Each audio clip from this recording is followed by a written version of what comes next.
entrepreneurship space mostly sits under, but basically encompassing in terms of any training that some of you may have attended, our launch or Thrive sessions in the past. So a lot of our entrepreneurship-based support falls under the knowledge rails. We have Hive Coworking, who we should all be thanking for this beautiful space. A round of applause, please. So we have a co-working space. If you had ever visited our old building as well, you may be conversant with that. But now we are in a bigger, I'd like to say nicer space as well. So if you're looking to have a space for whether it's a day, a month, looking to rent an office, just a hot desk, to have your mail forwarded here, we offer all of those facilities. And then lastly, we have the financial rails, which is where Bongo Hive is building towards having our own Bongo Hive ventures. So we've noticed that as much as there are many other reasons or many other challenges that entrepreneurs face, one of the major challenges is around finances. So how can we solve for this? How can we be a solution in the market so that we are solving end to end of the pipeline, from the point that you identify that you have a problem and work with us here, to building your solution, to hopefully working in our spaces, and then accessing finance. So that is end-to-end pretty much what we do at Bongo Hive. I'm happy to take any questions after the session. At this point, I'd like to introduce you to the respective managers in order as they appear on the screen. Here we have Kabwela Malupane. Hi everyone, welcome to the Hive. Thank you. Hive Coworking. I feel like we already clapped for you. I'm not sure we should do like this. It's actually got enough. Thank you. And then Francis under the tech. So he manages the tech consult. And together we are the ones that hopefully lead the processes of building products and services that you all love and have grown to love. We are happy to answer any questions at the end of the session. And at this point, I'll hand over to Farron. All right. Thank you so much. Round of applause for. So if you've got any question, feel free to ask at the end of the session, or you can see any of them and they'll be more than glad to answer those questions. But you can also visit our website. It has all the information about all the services we offer. And I know a couple of you were asking about our newsletter. So when you visit our website, that's www.bongohive.co.za. Just at the bottom, you're able to fill in your information and we'll send you our newsletter. Our newsletter has all the information around what we do, and every week we send it out on Monday to kind of just update you on what's happening in Bongo Hive within our ecosystem, what events are there, so events like this one, and also what are the opportunities that people have. Now we're about to get to, see, I told you that he was here. At least he's here now, so you can believe me that he's really here.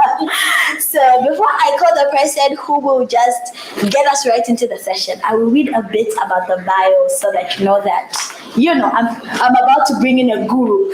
So I look at this bio and I'm not intimidated, like, oh my God, Chidi has to tell me how to do all this. But so Chidi Afulezi is a seasoned product management pro, product leadership coach and consultant with extensive experiences as corporate product leader and entrepreneur. During his corporate stint, he led product teams at Turner Broadcasting, CNN, and Sony Music. He's currently the co-founder of the Massive company, a media and communications venture studio focused on venture building in Africa. He's also the managing principal of Red Collar Digital.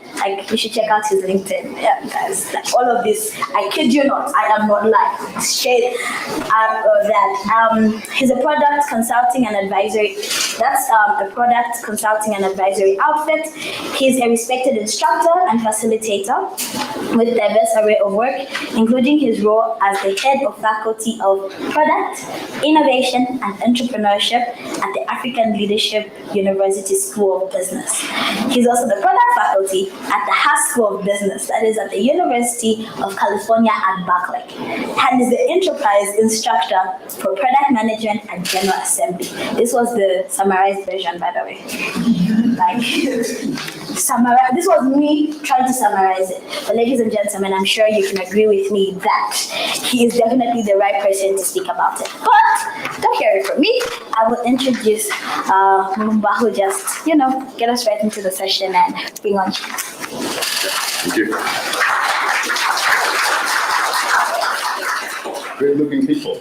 Good evening and welcome to the session on product management. I've had the privilege of knowing Chidi over the years, both as an instructor, my sensei, and now a mentor as well.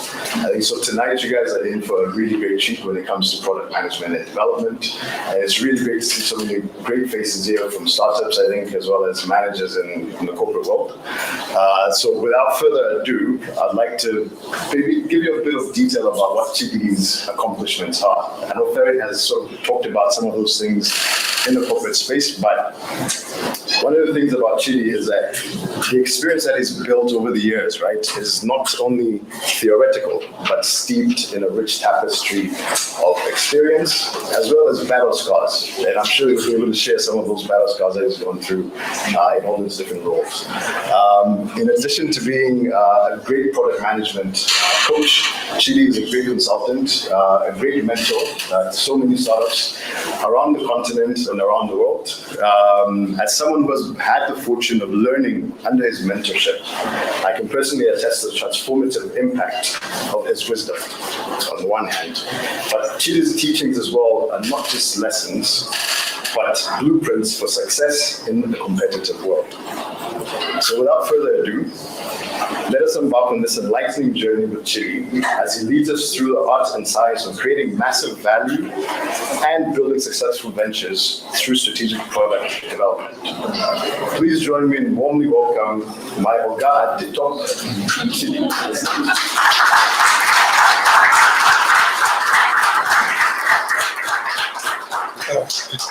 Hello, everyone. After those intros, I'm looking around like, where's this Chidi guy? Like, who the hell are they talking about?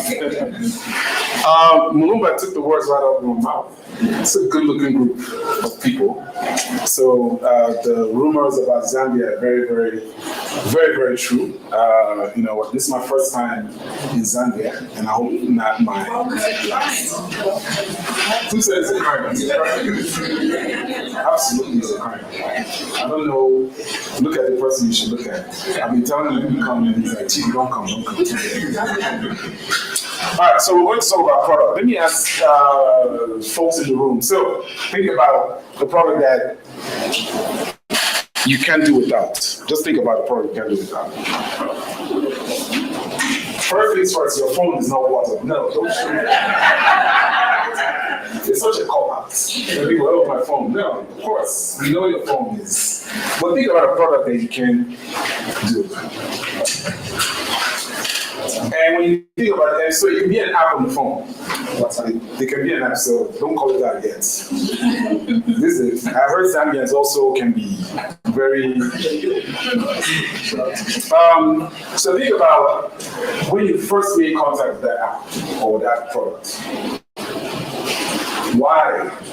How did you make it first? What made you go after that first experience with the product? So think about it. I want you to immerse in this. So I usually ask people to close their eyes, but this is my first time in Zambia, so I don't trust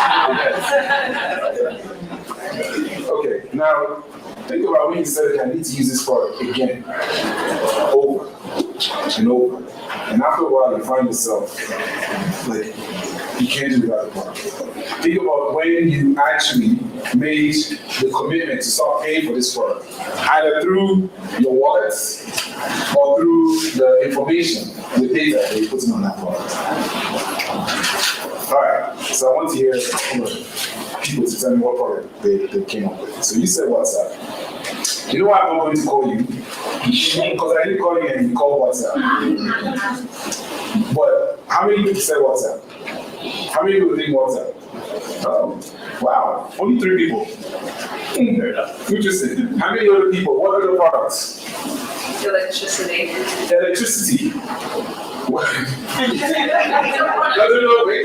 No, I'm laughing for a reason because I want to ask you a question. Yeah. When did you first make contact with electricity? Because I hope it wasn't like the shocking type of wow, electricity. Right? Okay, so here's my experience. The reason why electricity is a product to me, my whole life, we've been traveling around and electricity was a problem with it. And my parents one day saying, we are moving to Linwood Ndege Village. It was a place, no electricity. I never valued electricity until that point. Okay. So when we moved, we had, our neighbors were snakes and grass. And we had no hope in the area. There was no hope for electricity, and we stayed 2 years straight, no electricity. Okay. So when came, 2 days, and I would say, you know what, this is something that you appreciate. Yeah. Okay. That's a good one. I've never heard of electricity before. I'm going to steal that one. So you see me doing my TED talk. My first contact with electricity. I moved to a village in Nigeria. You can patent it all you want. As long as you don't do a TED talk, it's fine. All right, one more. Yes, please. Okay, when I think of a product, I think of essential products and I think of services as products. So That's really one.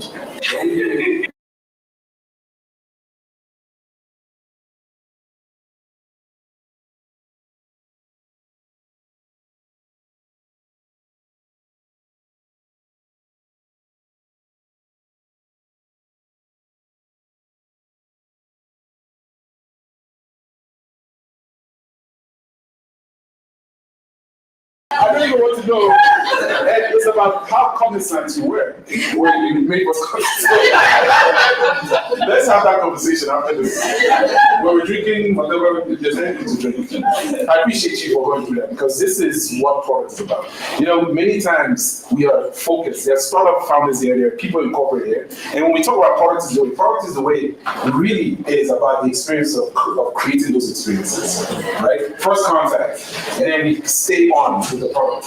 And actually, the other piece of this is how do you also now get other people to actually start using this product? Because if you're so invested in this product, WhatsApp is a great example, right? I can't use WhatsApp by myself. It's not like I can just WhatsApp myself, right? You have to have other people to WhatsApp. So the reason WhatsApp is very successful is because of the network effects, right, of WhatsApp. All right, so let's get started. Is this working? You know, let me tell you why this picture is up here. Because you think I'm just being obnoxious by putting my picture like this. There's a founder, his name is Fred Swanica. And so Fred Swanica is a founder of ALG, and now he's a founder of a company called Sand Technology. He's a big entrepreneur. So one time, I'm doing a presentation, but he did the presentation before me. So he puts his baby picture up there. And everybody's like, oh. So I said, you know what? I need to go and find my own baby. Enough of this nonsense. And I'll show him in my Mercedes Benz when I was in the So that's why it's up there. So I don't think I'm trying to curry favor with anyone. It was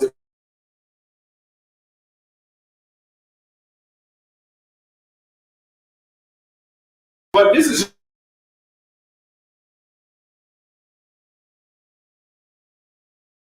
But for those of you who teach, or those of you who are coaches, many times we're also players and we're also learners, right? So I'm a learner.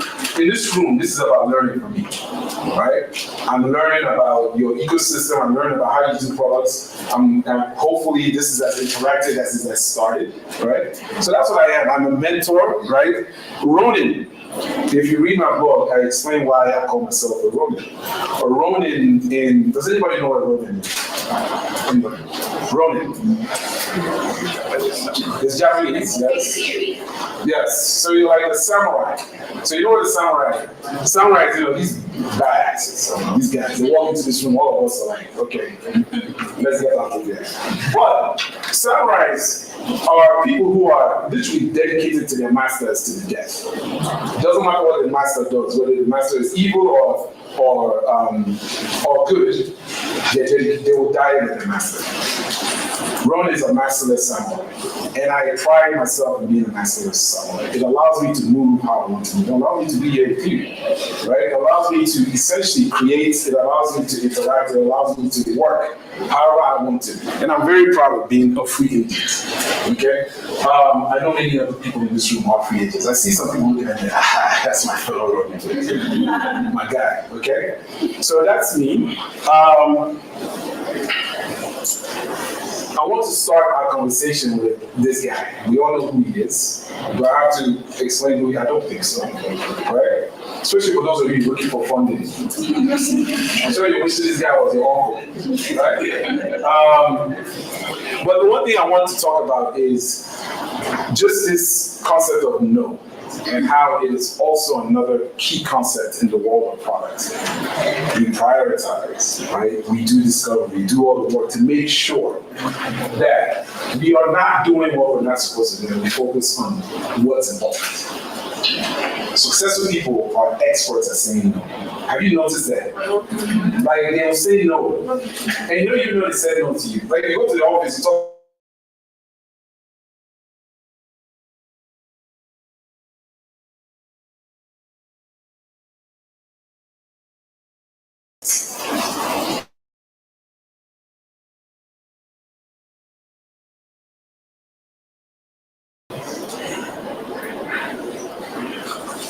Is it working? Why don't you tap and see if it moves?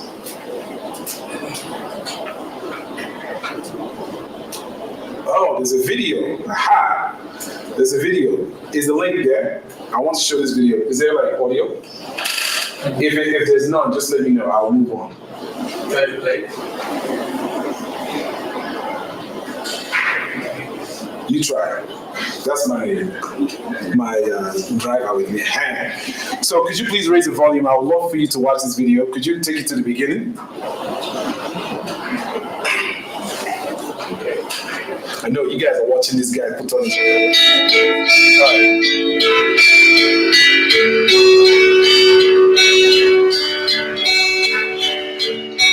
It's all this happened on my early marriage days. So to impress my viewer, what I will do, I used to offer small gift. So like that one day I saw she is carrying something behind her. The purpose is to hide me something. Then I asked, what is it? She replied instantly, like slapping on my cheek. It's none of your business. Then I thought she is playing very seriously. I ran away behind her to see what she is hiding. On particular day I saw a nasty rat cloth with few blood stain here and there on the cloth. Then I understand she is adopting an unhygienic method to manage it 2 days.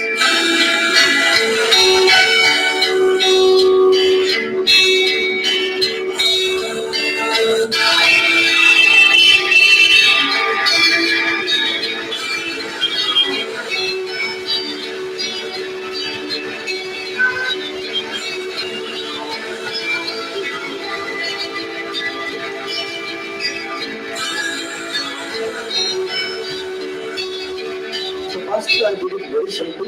I bought the cotton wear in rolls and cut it into rectangles. I made a sanitary towel in 2 days. What will like same what I buy from the shops. I thought I succeeded in 48 hours.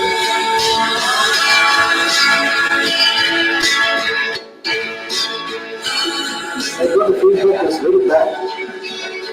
She told I'm going back to my rack partition method. What you did is useless, she said. That makes me to get into research further. I try to use a different milk cotton, making sanitary towels. So what is the problem? Every time I'm making a napkin with a different milk and hand over to my wife, waiting for 1 month time is a time-taking process.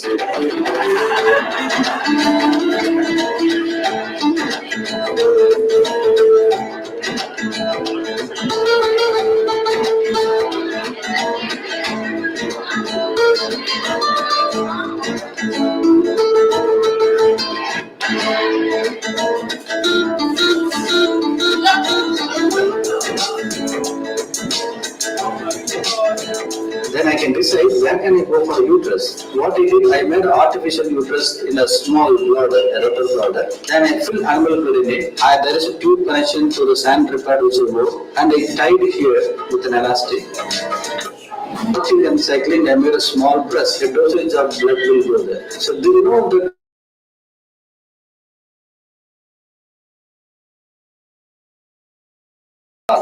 so that's why something is happening around me. I proclaim.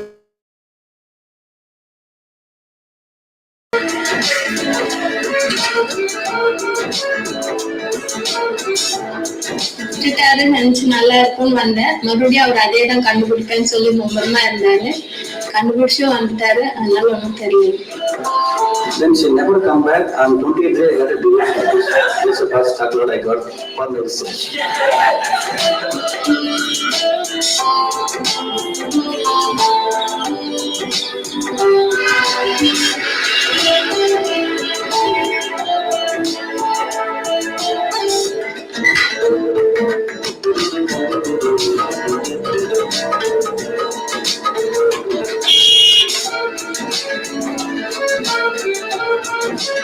In 4.5 years, I made 3 machines. What the big $1 million plant making in 3 machines. Now any amazing woman can make a world-class sanitary pad.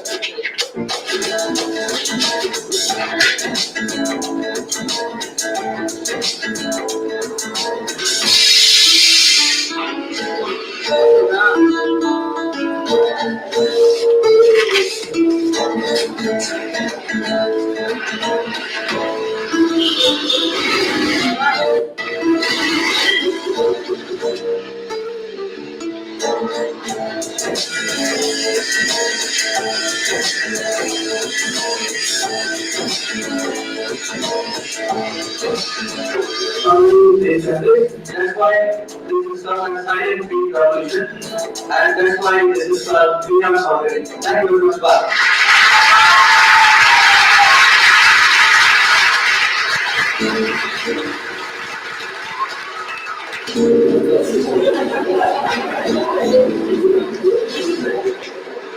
முதல்ல தூர்தர்ஷன்ல பார்த்தேன்னா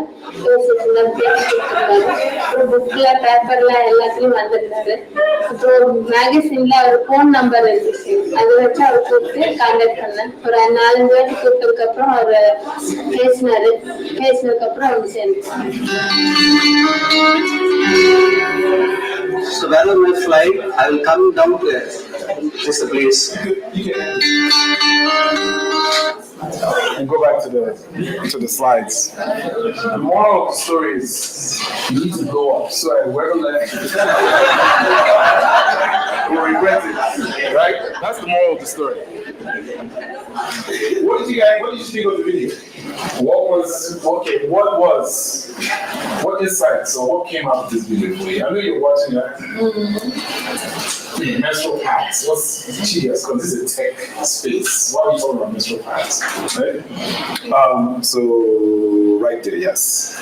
So what I want us to kind of keep this video in the background. I'll call you, and please tell me your name when you next time. I didn't ask the two of you. I'll get your names.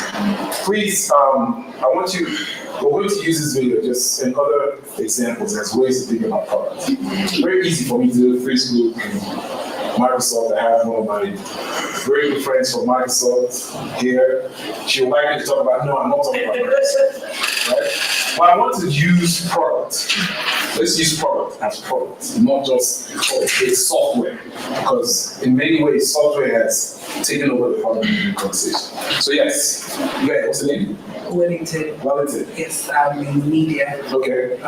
So I think from the video, I understand that product finds problem, product works towards problem, product makes problem easier or erases it. So even if there is a solution to problem, product will still find a way to make it better. So product is constantly evolving, and product is also sharing because he franchised it here. Why is Wellington in media? Why is it everything in media? You people allow the product guy doing media. But well, it's my side business here. You get it, yeah? Absolutely, that's a great way to think about it. The focus on the problem, right? You use that language, problem. When you think about product management is not agile. Who thinks product management is agile? That we're doing sprints, we're doing stand-ups, retrospectives, That's not product management. Are we being recorded on video? Let me look at the camera. It is not product management. Right? The reason I say that is because what's happened is there's a lot of false prophecy out there about, product management is agile. It's not. Agile is part of the entire product development, product management process, right? It is actually on the delivery side, and we'll talk about that. Yeah. And so it's important for me to say that because when we think about the products that we build, when we think about the products that we build, there has to be a vision and a strategy. And that's what our big man did. In thinking about, okay, what problems am I solving? He started to get a vision. The vision is not to create hacks. The vision is to solve a fundamental problem that is causing many young women not to go to school. They didn't talk about that, right? So when you're thinking about, okay, your vision, this is the way the world is going to look like if I solve the problem, right? That's where you go. If you watch entrepreneurs who have done it, it's not because they're stubborn people that just don't know how to quit. It's because they can see it. They can see the ideal state. That's where they're going. So yeah, you can knock them left. All right? You can knock them left. But no matter what, they have the north side that's right. So that's what your product vision does for you. Once you have your product vision, then you start saying, okay, from a strategic standpoint, what do we do? What problems will we solve? And most importantly, that's why I have Warren Buffett up there. What problems don't we solve? In fact, it's more important to say these are the problems I won't touch. Because how many other entrepreneurs, because of a big client, because of a big opportunity, you've been bouncing left and right. You know who does this worse? Corporate organizations. Because what they do is they figure strategically they should capture everything. And that's why they get in trouble.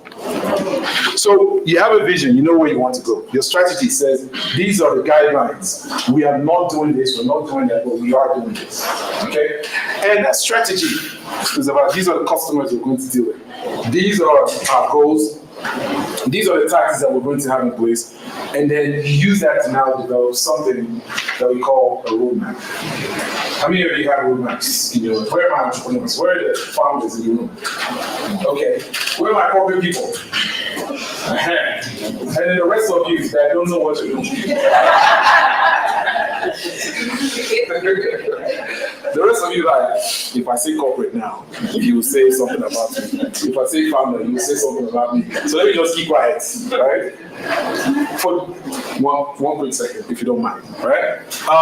So it is important for us to understand that this, when you talk about product management, these are the kind of the three pillars. Roadmaps lead to execution. You execute against the roadmap.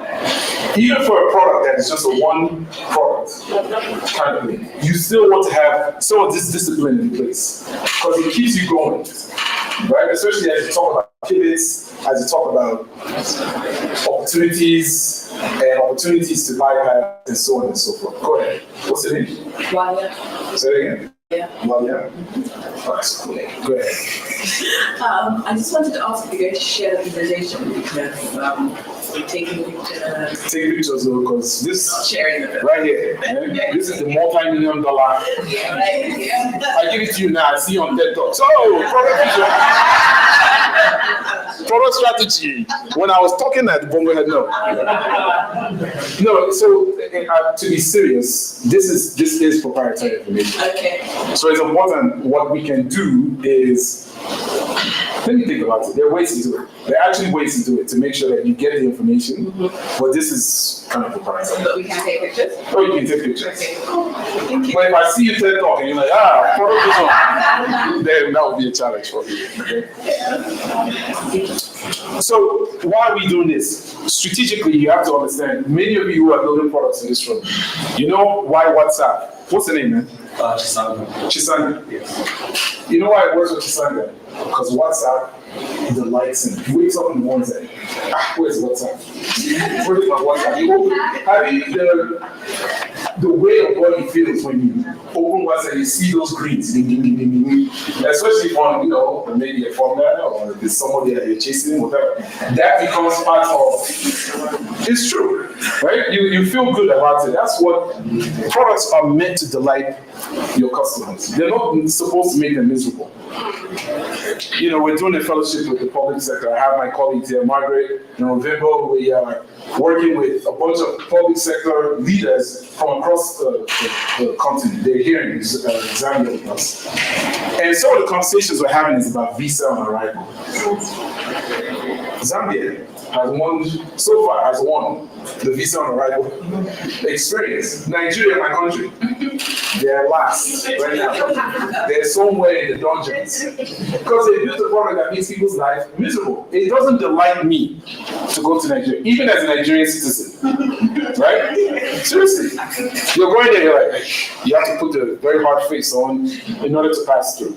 You want to delight your customers. The Zambians have done that, the Rwandans have done that. Many countries have just made it easy for you to come into. That's a product. That's a product. It's meant to delight your customers. How do you create hard to copy advantage? It's hard these days to create what you will call a hard to copy advantage. But it could be that you have the IP, you patent it, right? So nobody can steal that from you. It can be that you have a way of using technology. It's not that the technology is not accessible to others. You have your own way of doing it. Create a hard to copy advantage, right? Generating value, and then your potential delighters, right? You want to make sure that as you think about your product, you want to make sure that these are strategically your guides as you go into it. Okay? I'm sorry. I'm just his I have to give compliments, man. What's your name? Hey, Professor. How you doing? I'm feeling you, man. So just letting you know.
looks good.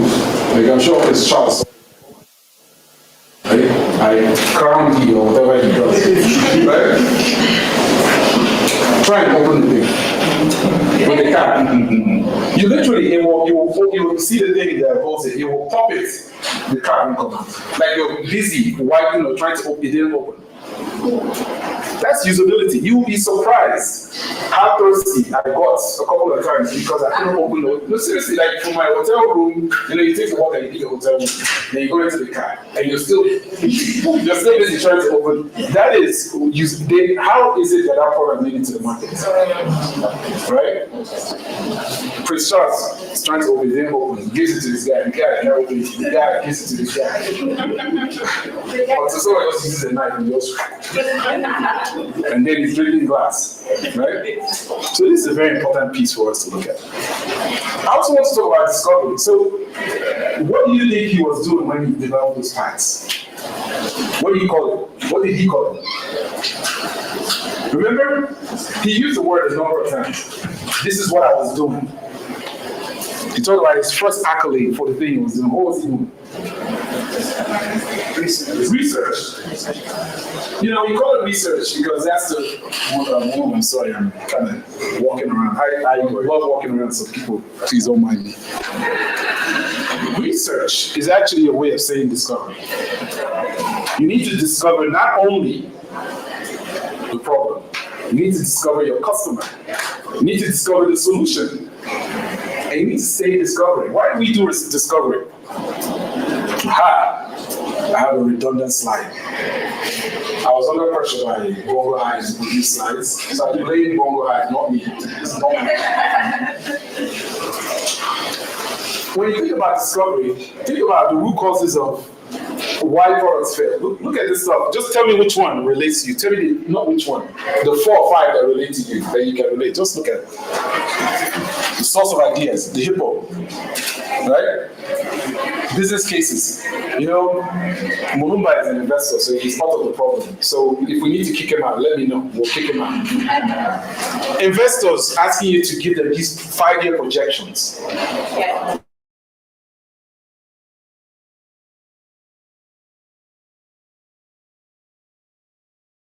All about output. How many apps can we get downloaded as opposed to how many people can we get using?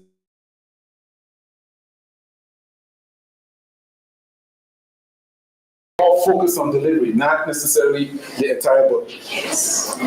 The design engineering teams are brought in later. We give them the order, right? I've done the requirements, I've done this, I've done that. Okay, here, build it.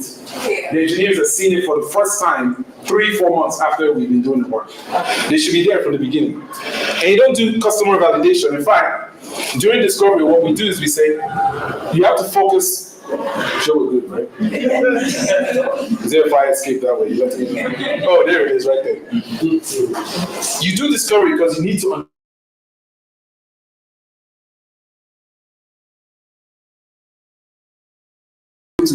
release the product. My focus today is on discovery.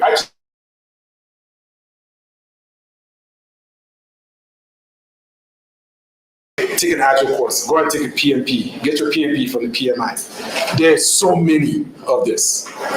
This is a dime a dozen. Watch out, a dozen. What's the dime? No, let's not do that right now. So this is where we're working, discovery.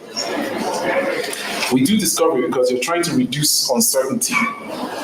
You want to bring uncertainty down here. If you have higher uncertainty and the impact of your product is low, you dismiss. Don't waste your time. Stop wasting your time. Then you don't know enough, but you know that your product, quite honestly, if you were to release it, don't waste your time. But if you don't know enough, but you know that if you find out, you will be in good shape, go and do your discovery. Go and find out. And the reason you do discovery is to bring the uncertainty down so that you can now transition into execution. That's product management fundamental. Okay? Who disagrees with this? I want to find someone I want to argue. I won't argue today. Well, I did argue earlier today, but it was too easy. I beat the person easily. I need a good argument. Who doesn't agree with this? Who thinks that this is all BS? Here we go. Ooh, where's my boxing gloves? Here we go. No, I'm just kidding. Go ahead. What's your name? Mucho. So I'm not exactly Sabine, but in the previous slides, there was. Yeah. No, the other one, sorry. How far are we going? That one. Are you sure? Okay, go ahead. I think where it says so it's the business case and the roadmaps, okay, the root cause of failure.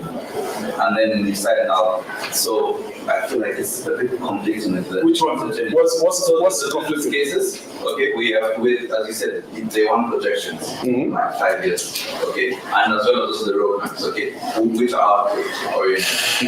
So they want to know what at every stage is going to happen. But to a certain time, they say there's not enough time to cook. So now there's not enough time to cook, yeah. Okay. So then doesn't that mean there needs to be a level of uncertainty still going into it? Oh yeah, so see, here's the thing about this. And maybe this slide will help us, but nobody's saying that you go to zero uncertainty. The business world is uncertain. Apple right now has a lot of uncertainty. In fact, Apple used to be the most valuable company in the world, right? Now Microsoft has taken over. She's the one that has all the money, right? And if Apple has serious uncertainty right now, but yet they're making boatloads of money. They're one of the most admired companies, but they have uncertainty. Even Microsoft has uncertainty. They can't tell you that AI is going to be the thing that's going to. They can't. Because they can't see into the future. There were companies that were ready to take off. The pandemic came, that was it. It was over. Like, it's not like they were like, okay, when the pandemic comes, this is just it. It was literally, the pandemic is here, we don't know what to do. Right? So, I think the argument that we're making is more like, you want to reduce uncertainty, right? Reduce it. Like, you can even see, if you look at this image, there's a significant amount of uncertainty. You just want to get to a certain place in your uncertainty that you feel comfortable moving forward, right? Yes, go ahead. What's your name? Elijah. Elijah, what's up? Yeah. So just for some fun controversy, I have a product that I want to question you if it defies this reasonable thinking. So there's a book called Good to Great. It's by I think it's James Collins or Jim Collins. And in it he narrates a story about a company, I believe it should be Triple M, a very big company. And one of the products that they were working on was a glue. And this glue was such a failed glue, they wanted to fire the whole department. Because who wants glue that doesn't stick? But then they realized, okay, you spend all this money.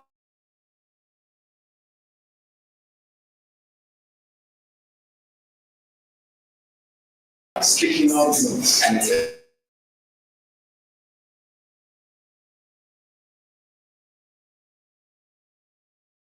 See, someone that wants to argue for you, argue with you.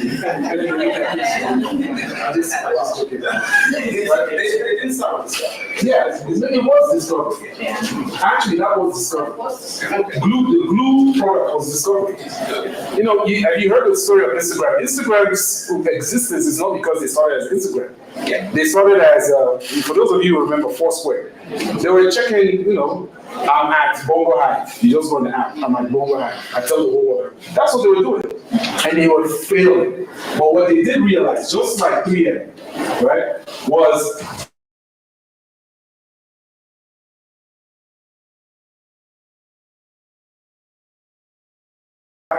hey,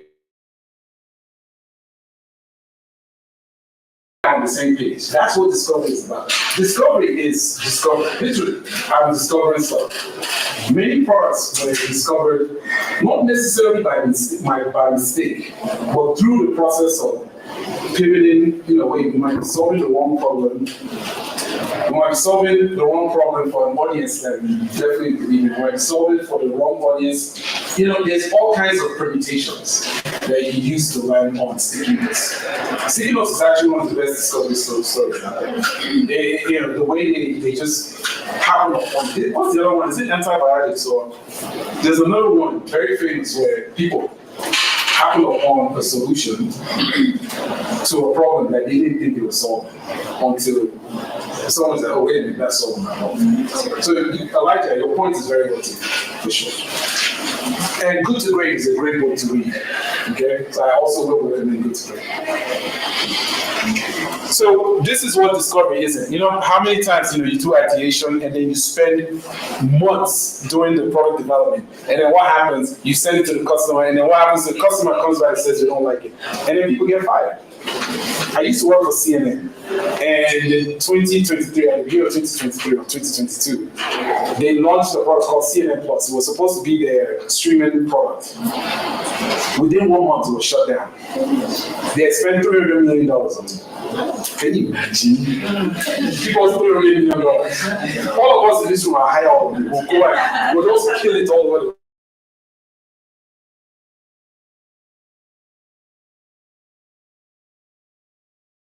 Nobody wants to streaming channels, right? Who's going to watch it? So that's what CNN did. They did all this stuff, they hired all these people, they spent all this money, then they hit the customer. Okay? What you're supposed to do is you start with your customer. Find out who your customer is. That's what discovery is about, Elijah, right? Yeah. You know, ultimately, how do they know the sticky notes works? Because there was somebody who said, wait a minute, there's a different use case here, right? And then you do ideation, and ideation is not necessarily about, okay, we need to do this big thing. No, it's what's the smallest thing we can do right now so we can go and test and experiment. Go to our customer. You want to get to your customer as quickly as possible. Look at me. See, I'm speaking broken. I'm sorry. Isn't that what we're looking for? As soon as possible, and it doesn't have to be perfect. If I told you what Facebook looked like before, when it first launched, and you see Facebook today, you will be looking at our software like, how did you get so rich? It doesn't make any sense. Because the first product looked like garbage. Uber, same thing. I remember the first Uber app. I know I'm aging myself. Just calm down. Right? But I was, part of what you would call that early community of Uber users. We were at South by Southwest in Austin when they launched. And the app is not what we all know today. The app was really, they called it Ride Like an Executive. That's what it was called. They had all these limo drivers. Best way for them to touch the market first. Because what do limo drivers have that you and I don't have in our cars? It's a very interesting question. I have some money. I'm wondering if I should give a price. Yeah. See how the answers are coming. Oh yeah. So what they have?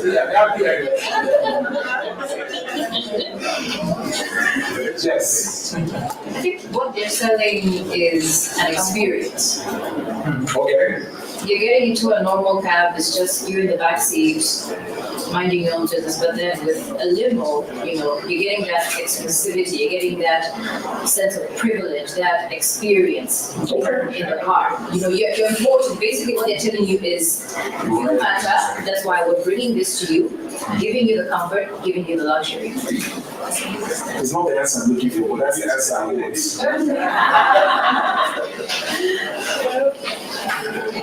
I'm trying to find a way to say you're right. It's not that you're wrong, that's exactly what they're doing. But the question I'm asking, what do limo drivers have that we don't? Well, yeah, I was wrong about you this and your witty comebacks. Hey, Nigerians, we also have our own witty comebacks. What limo drivers had was time. When a limo driver drops the client off, the next client is maybe 3-4 hours away. So what do they do with that 3 to 4 hours? So what Uber figured was we can monetize those 3 to 4 hours. That's how they're able to make the case to you that you can ride like an executive.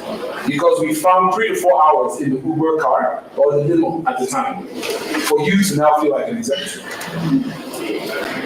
That the use case they were looking for, the test they were doing wasn't necessarily, well, people riding this stuff, do they want to ride like an executive? That was, they were testing to see if people are willing to open up their cars to other people, strangers, off the street. And using the limo was the best way for them to do that. Because the demo drivers give you a little bit more, they're a little bit more, have more space, like you said, and if you give them an opportunity to make money off of those 3 to 4 hours, they'll take it. And that's how the mom said, because right now, no, they don't do they do what they call black cards.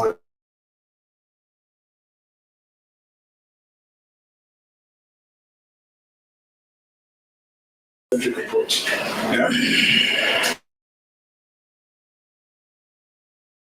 Who has done anything with me knows this is something I swear by.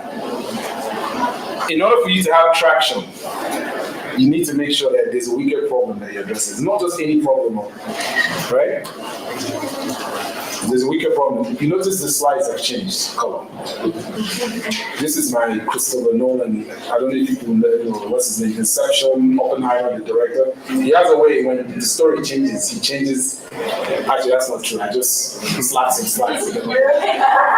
So if there's a weaker problem, this is supposed to be a big market, I'm sorry. You have a weaker problem, a big market, and a viable solution. You have traction. Again, these 3 need to be in place for you to. When a company tells you that we have found our market, that's what they're talking about. And for those of you taking pictures, remember, please, this is not right. It's supposed to be a big market, right? Whenever they do that, they're in good shape, excellent shape. So remember this because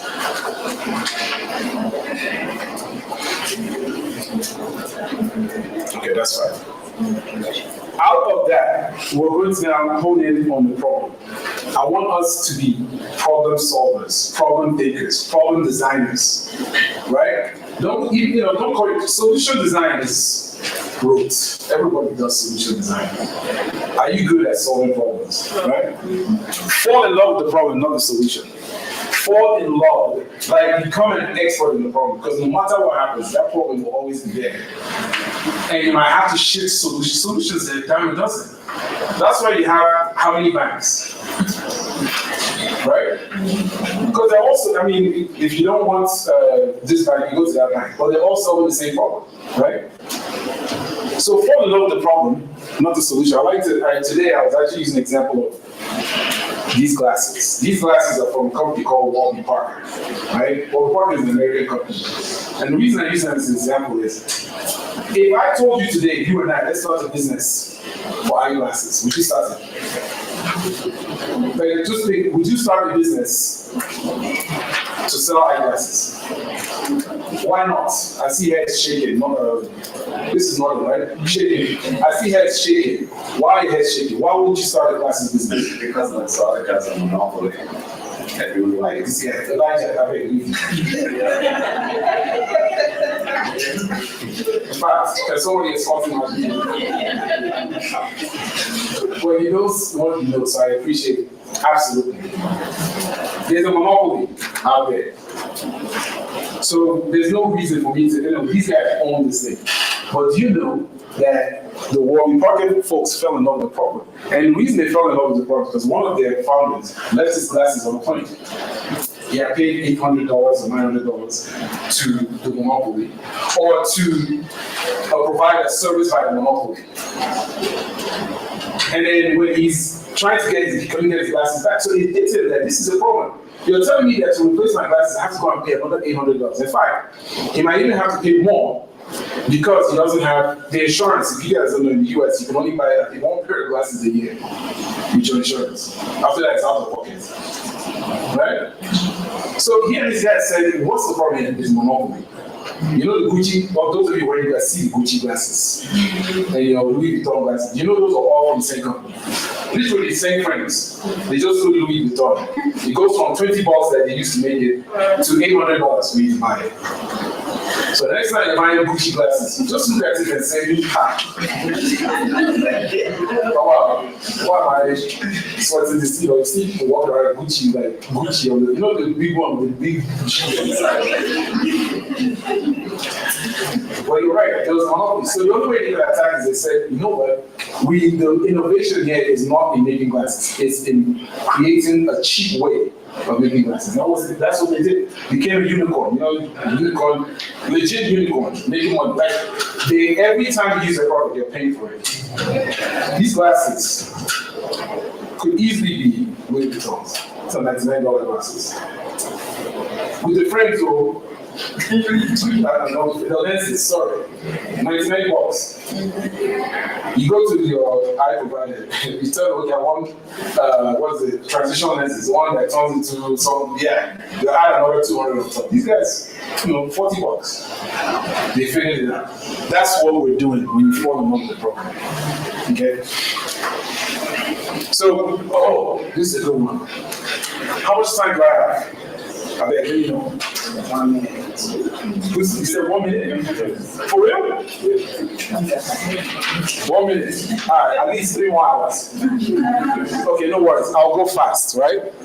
This is a good one. Let me ask you. Here's a scenario for you. I have $100,000. $100,000. I want to help you buy a car. Here are your 2 choices. Mercedes-Benz AMG E-Class. 99,999. This is my Nigerian accent, but that's the one we're counting big money. 99,999. Or you have the option to buy a Honda. It's $40,000. It gives you everything. You get your sunroof, you get your leather, there's even air conditioning in the car. Right? It's actually nice. Even the wheels look good. Which car are you buying? I think I've already given you guys, but which car are you buying? Which one? The Honda. Okay, who said Honda? What's the name? Akim. Okay. Who else is Honda? Raise your hand. Honda. Just stop asking me.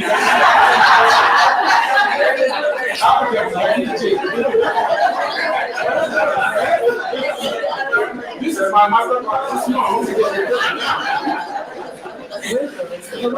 Okay, so where are my Hondas? I see, okay, where are my AMGs?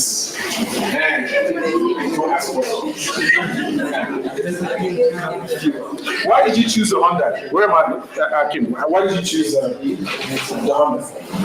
You will be a lot of money, so some of that money on the service of my business. So you want to keep the 60K? Yes. Okay. The owner will do the same job that the Mercedes will do, which I can't see the difference apart from the name. But at least you can drive a car or you drive a You're going to drive a car, not a name. I'm sorry.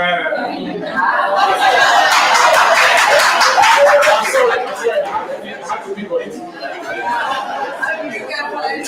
I have to be on it. And notice, I have to be on it because I only have 5 minutes. Okay. I give you the 40K for your car. Well, you can't keep the change.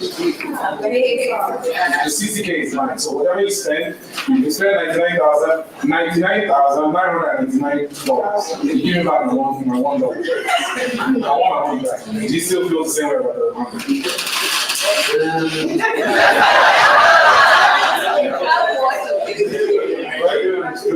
You want the same. I'll buy it not because I love the car. I'll buy it because I want to use it. You don't give any money.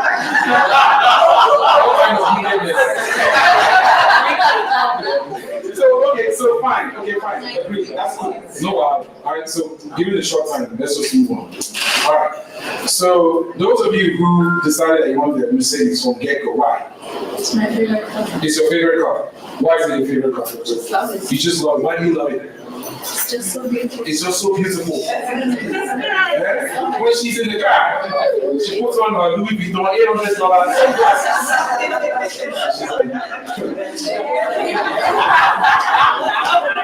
Right? Okay. What's going on here? Where are the true Honda people? Why the true Honda? Functional. This is why I was trying to block this. I should have been like this when I was asking the question. She's yeah, go ahead. The one that you still have the car, it's functional. People usually buy things of luxury based off emotion. You want to feel some type of way when you're behind that AMG leather wheel, 360 km per hour. This is your class now. Come on, finish it. At the end of the day, engines, wheels, you're still going to be rolling either AMGs or yeah. Great point, right? You know, when you're thinking about problems that you're trying to solve, there's a function. The Honda will get you where you need to go.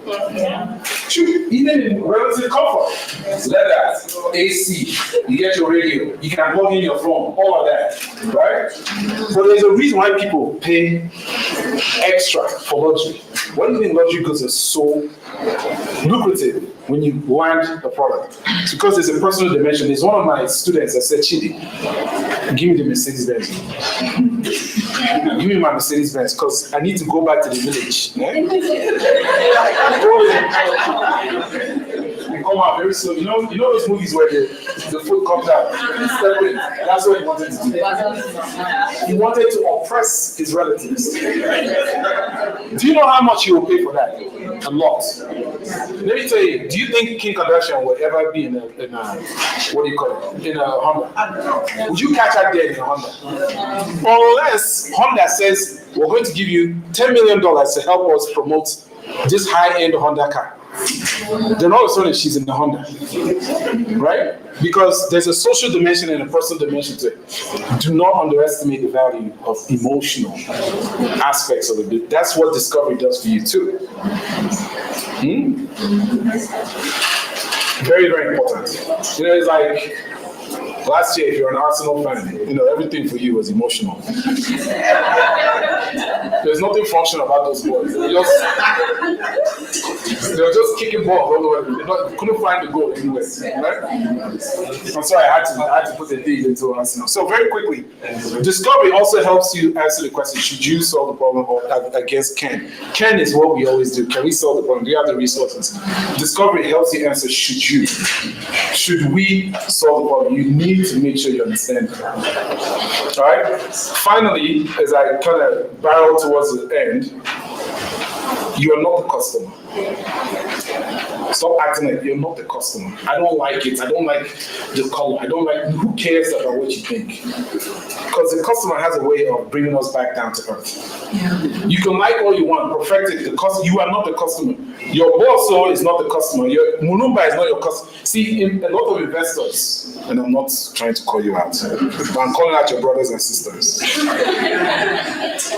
Many times they want to act like a customer. You go and pitch somebody, you say, oh, my wife. I can't see my wife using that. Meanwhile, the wife is not even in the room. Yeah? The customer is the person with the problem that you're solving. Okay? So it's important for me to make the point. If you've fallen out of love with the problem, fall back in love. Stop cheating. Get back in love with the problem. Get back in love with the problem. For our corporate people in the room, ask yourself, have you fallen out of love with the problem? And fallen in love with the solution? You're out there going to the restaurant with the solution, having fun with the solution. You have the problem that got you where you need to get to. You've fallen out of love. Fall back in love with the problem. Or stay in love with the problem. So in closing, I have like 200 more slides, but they tell me I have 5. What I was doing here, you're getting kind of the initial stages of the conversations around product management, discovery,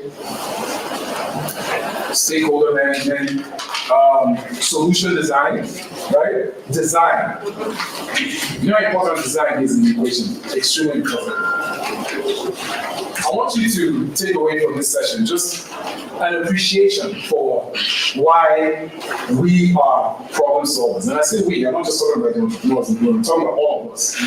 When you identify a problem, do the discovery to make sure, like our guy with the pads, right? How many of you would have put on the video started with him putting on the Honda, everybody was laughing. It ended up building a very viable business, right? Yeah. That's called discovery. You're going to be called perfect. That's called discovery. Your wife serves you notice for divorce. That's called misery. And discovery. Right? It is important for you to think about that. And to use that as kind of the basis for your product management work. Okay? You know, as one was saying, I'm product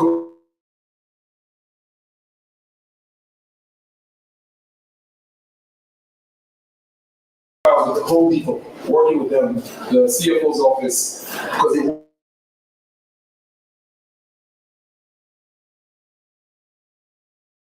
to do probably very honest about the problem they're trying to solve. Safaricom thinks they solved the problem of payments in Kenya with M-Pesa, and that they can take that and go to South Africa. South Africa showed them Pepe. It was a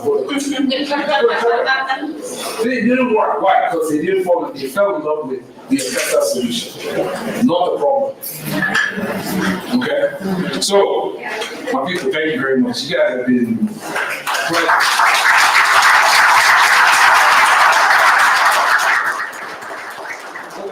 I'm collecting my money. Don't worry. Thank you. I appreciate it. I think he deserves a better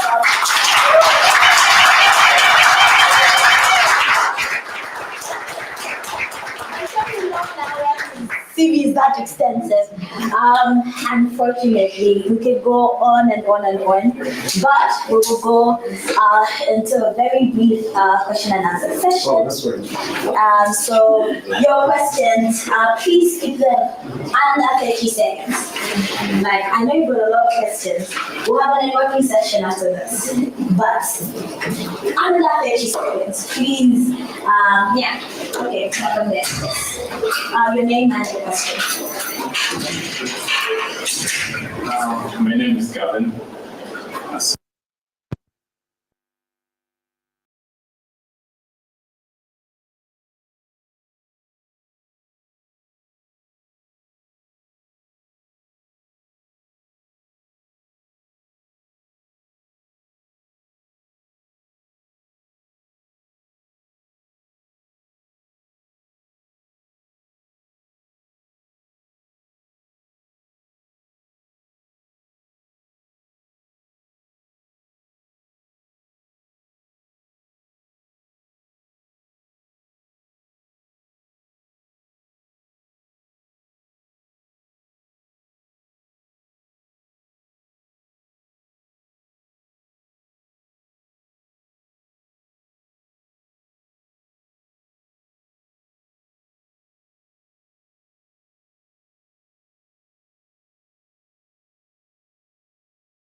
You know, Mulumba can tell you, all the entrepreneurs in the room can tell you.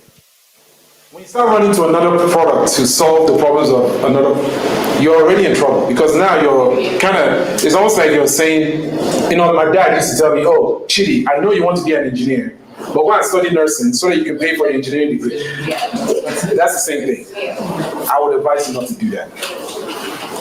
And I'm not, if tomorrow now, Kelvin, you start talking about, Chidi told me not to do this, and so now I'm on the streets begging for money, don't do that. I am basically saying that is a very hard road to go on. Yes. All right, yes. My name is Rose. I run a consultancy agency, and I very consultant. So mine is plain and simple.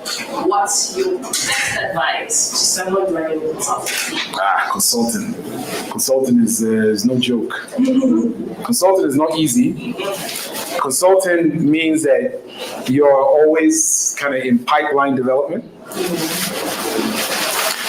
It also means that you have to let people know what you do all the time. So in this room, it's very easy for me, you know, firing. I was like, oh, Chidi is this, Chidi is that. And no, don't listen to her. Listen to me. I run a consultant. I'm just kidding, right? I run a consulting firm. I have to let you guys know. I need the work. I do the work. I need the work, right? You know, I know so many important people. And, you know, sometimes I'm here thinking that all you have to do is, oh, I remember Chidi does consulting. Let me send people his way. No, I have to let them know. Period. there's this conversation that we have about, make sure people are talking about you in rooms that you're not present in. You have to facilitate that. That's something I would advise you to do. So make sure people know what you do. Don't hide. Don't try, the work speaks for itself. My resume doesn't speak for itself. Okay? So please, yes. A couple more. It's Wellington again. Hey, Wellington. I work in media. I know you work in media. You guys need to snatch him away from media. Go ahead. I wanted to ask, how do you sell products that isn't tangible? And that is also not a service. Because like what? The app we saw sells a product that's tangible. WhatsApp is a service. So how do you sell intellectual products? When I see you, Chidi, and I see your business model, I see Chidi, how do I sell myself? How do I sell myself as product to you're a product, so sell yourself like the product is product. Right? What problem am I solving for? Bongo Hive, Mkonga was very smart. He wasn't thinking, I want to help Chidi. He's thinking, maybe I can bring people here to a new place. We haven't really done an event. Chidi's going to Zambia. Let me use him, right? So we're using, it's a product. There's a problem that he had, and he decided that this is a way for him to solve it. Same thing with me, right? I've never been to Zambia. I would love to be introduced to the community. This is how I do it, right? Same thing. This is discovery for me, right? Maybe one or two people in the room say, let's follow up with Chidi, right? Maybe all of you, and maybe not dream. That's like a dream, right? So that's what I would say to you, is the same principles that you use for product, tangible, intangible, service, product is product, period, right?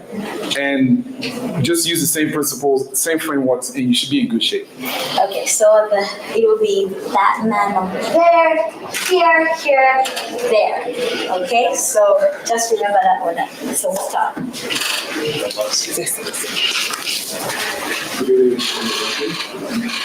So let's find out. When it comes to products, I remember I always give people to do adverts for me, and because I would check someone and check me some video adverts, I ended up learning how to do it. So I replaced it with myself. So I'm looking at a situation where we are going in the world of technology now.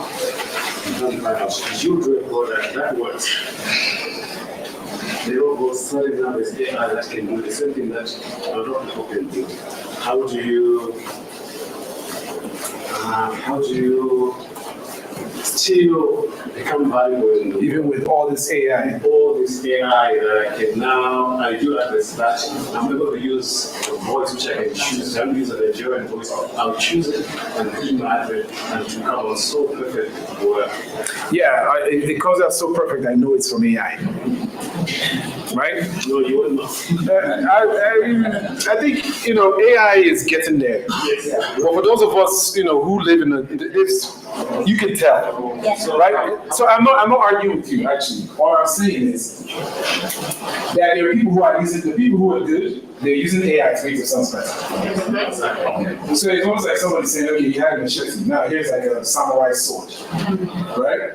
And the folks who realize that samurai sword will make them better as quickly as possible will make themselves valuable. That's really my answer to that. Because yes, you're right. You replace people because you learn how to do video adverts, and then you got better at it, and you're able to replace them. But honestly, for you to replace me as a product consultant or a product coach, it's going to be very difficult for me because I'm already there. I already know what's going on, right? So that would be my counsel to anybody who's thinking, you make yourself better with that tool. You don't just sit back like, well, I'm so good. Ask BlackBerry. Ask them. BlackBerry actually was as good a company as Apple. In fact, they were better at doing phones than Apple. But they didn't take the samurai sword. They decided to stick with the machete. So take the samurai sword, right? And go out there and do what you need to do, right? Who else? Who do you So cover? I said here and there. Okay, and that's it, yeah? Yes. Okay, sorry, not to cut anybody off. Go ahead, please. My name is Martha. I work in product.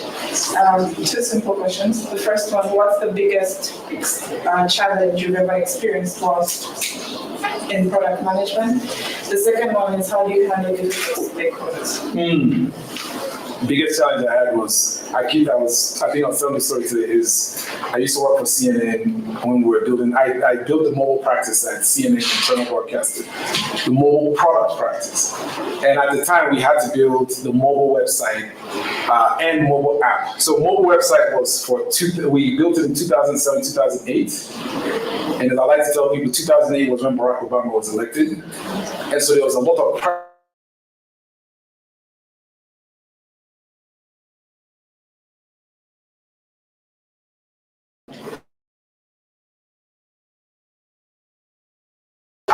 she would also be the story because it's a woman, right? So we were preparing for that, and the site crashed. It crashed. When they announced it, it crashed. And I got a phone call from the president of Sony. And I'm on the phone and I'm just like, hi. So this is how my job has been. This Barack Obama guy was supposed to be a good thing for me. And here he is, but ultimately the president was just, his concern was, when do we get to back up? And so that was a learning process. 2012, he's running again. He said that would never happen. Now we have an app. We have an Android app. We have an iPhone app. We even had a Windows Phone app. Who uses a Windows? Who still has? If you have a Windows Phone, please leave this. Leave this room right now. Give me the phone, but leave the room. And we were ready.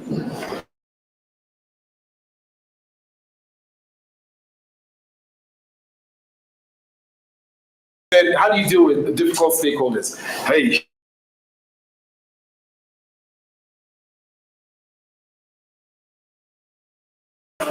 For me, it's always been, first, don't take it personal, right? That's number one. There's usually an agenda there. So you want to find out what that agenda is so you can maybe use that against them. Not against them, that's wrong. We're stoics, we don't do that. You don't use it against them. What you do is, you use that information to now counter whatever difficulty they're bringing in. Because I'm telling you, I've had people, I remember when I was working at CNN, I remember people who did not, literally in rooms, they would not listen to what I said. Until we take a flight together from Atlanta to Silicon Valley. And on the plane, they're sitting beside me, we're having conversations. All of a sudden, oh, wait a minute. You did this, oh, you like to walk, oh, yeah. Before you know on the plane, they're hugging you while you're picking up your luggage, right? So there are ways to kind of slow, it's a slow burn too. It's not going to happen overnight. They have to see you as an ally. They have to see you as somebody who is not trying to take them out. Because when you start fighting back, they don't see you as an ally. They see you as a virus that needs to be eliminated. Okay. All right, what's the last one? The two last ones here and there and whatnot. Okay. Because we have to go and eat. We haven't eaten. Just look.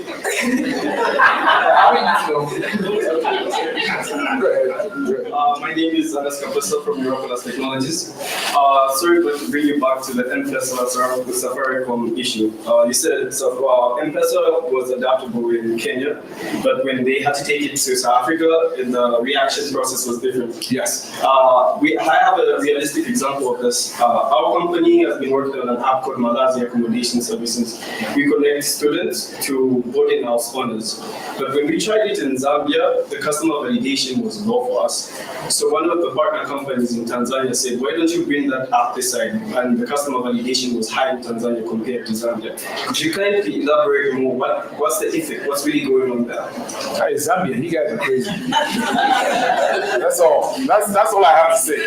Actually, no. This is all speculation, right? This is speculation. But it's probably a use case that wasn't there, right? So let me go back to what I know. I don't know anything about the boarding house market here. But what happened in South Africa with M-Pesa was that they went there thinking that people were desperate. The use case of, I need to send money instantly, using a feature phone right? Because M-Pesa really was very feature phone heavy and still feature phone specific, although smartphones, right? What they didn't realize was when they went to South Africa, that the South Africans already were doing, they were fully banked or banked very well. And in addition to that, from a digital standpoint, they were also very advanced, right? So you weren't coming to really solve any problem. The issue was, who are you solving the problem for?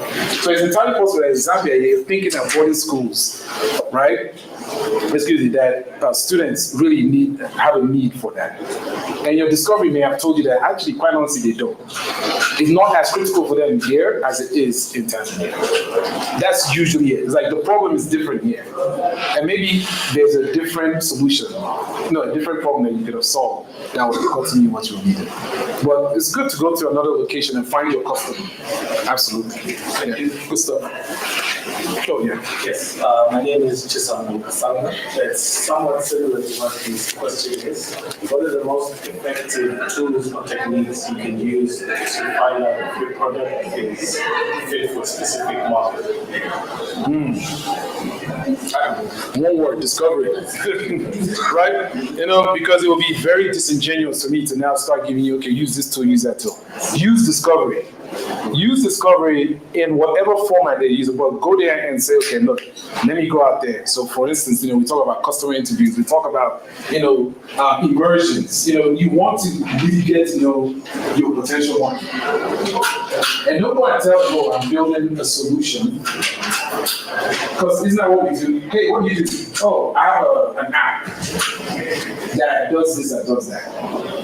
As opposed to, we are tackling the problem of this.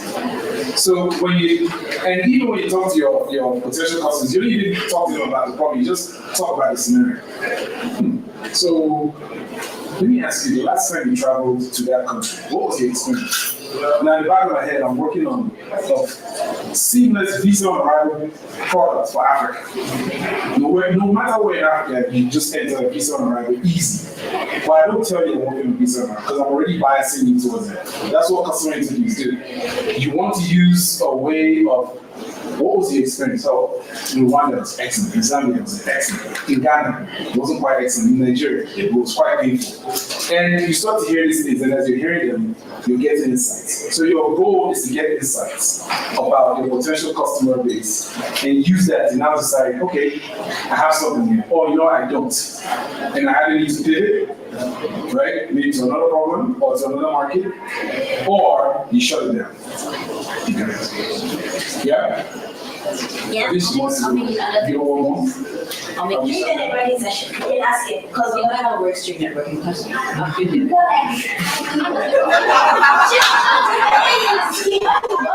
never had Yeah, let's go. 30 seconds. Okay, great. So sometimes products require a certain sense of synergy in order to fix the problem. So if you bring in the equation of the BCG matrix, you have your cash cows, you've got your rising stars, you've got the question marks, you've got the dogs. How do you then make all of those synergize to fix the problem? Because sometimes it can be very critical. I personally work in media production specifically, and it's chaos sometimes. You've got the production, someone's not doing the script, someone's not doing the post-production, someone's doing the voiceover. How do you then make everything, work towards fixing that problem? She said BCG matrix. I'm like, initially I'm like, BCG, Boston Consulting. She said the dogs cash. I'm like, yeah, business school was like 25 years ago. It's a very interesting question. You're asking about all the pieces, how do you make them home, right? Let's fight.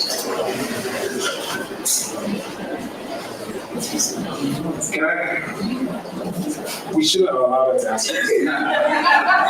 We should have shut her down.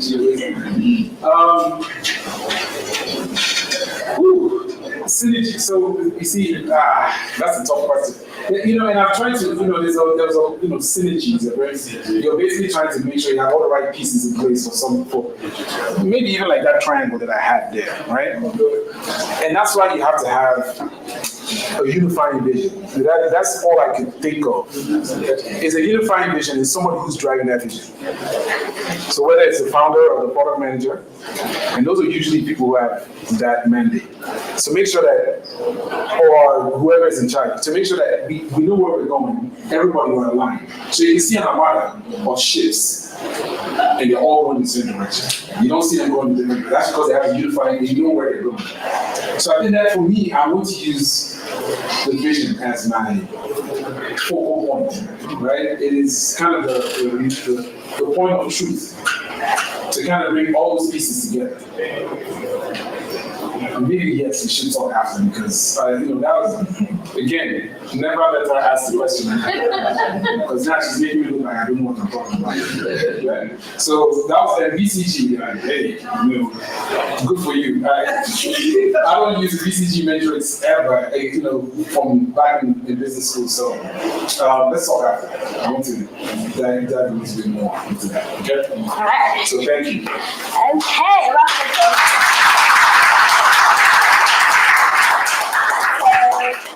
Chidi, I'll allow you to go outside, just take pictures by our Hive. Everyone else will remain seated as we do the raffle draw, and then we'll have our open networking in the cafeteria. Okay. All right. Thank you very much, everyone. Don't worry. Well, I'm not around though. So we're gonna have our open networking right now.